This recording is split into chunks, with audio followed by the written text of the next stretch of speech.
What exactly is a concussion? A concussion is a traumatic brain injury that is caused by a blow to the head or body that causes the brain to jar and shake inside the skull. This can cause the brain to bruise, blood vessels to break, the nerves to tear. What are side effects of concussions? The most common side effects of concussions are headaches, confusion, and amnesia. Depending on the severity of the concussion, nausea, dizziness, loss of balance, and depression can also be problematic. Symptoms can last for days or even possibly weeks. When discussing sports medicine in Pittsburgh, we look to world-renowned neurosurgeon Dr. Joseph Maroon. Dr. Maroon has done extensive research on the brain and the effects of concussions. Dr. Maroon is quoted on his Facebook page stating that in the United States, the number of sports-related concussions is very conservatively estimated at 3,000 per year. The likelihood of a concussion in contact sports is thought to be as high as 19% per season, almost 1 out of every 5 athletes. The likelihood of an athlete suffering concussion is 3 times more likely if the athlete has had 1 prior concussion, and 8 times more likely if the athlete has had 2 prior concussions. According to ESPN's Sports Science, quote, in an impact lasting just 15 milliseconds, a player's head on average experiences almost 100 Gs of force. In the NFL, the average speed of a head-to-head impact is 20 miles per hour. This 15 millisecond impact is the equivalent of getting hit in the head with a sledgehammer, end quote. Studies have shown that repeated concussions from head-to-head contact can result in CTE later in life. CTE stands for chronic traumatic encephalopathy. CTE has been known to affect boxers since the 1920s. Brain degeneration has shown symptoms such as impaired judgment, impulse control problems, aggression, depression, and progressive dementia. Recently, CTE has been confirmed in former football players who have had repetitive brain trauma or multiple concussions, including Pittsburgh's very own Tony Dorsett.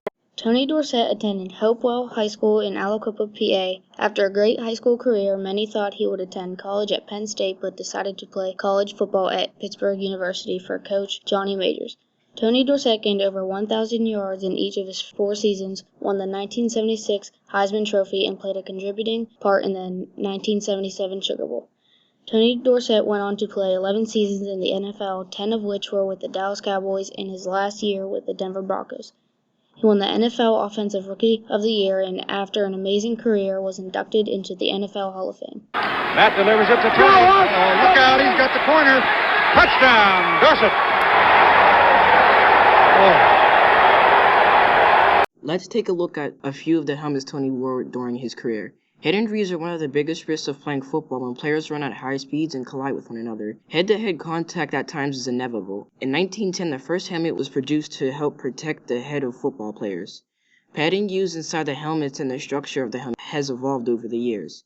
In Tony's career, the helmets he has worn have been designed to absorb more shock but were still unable to completely prevent concussions. Tony Dorsett recently did an interview with ESPN discussing his CTE diagnosis. My memory, it's getting worse and worse as the days go by. My short-temperedness, I'm really short-tempered. It gets worse. Today we have Mr. Miller from Propel Montour. Mr. Bryan, can you tell us a little bit about your football career?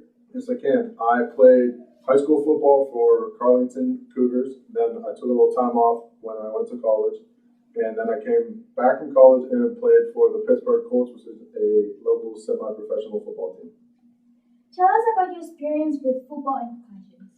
I have actually had a few concussions. I had 2 of them, which were undiagnosed concussions, which means basically I went to the doctors too late, about a week too late, and they told me that they could not find any actual signs on my CT scan that could diagnose me as a concussion.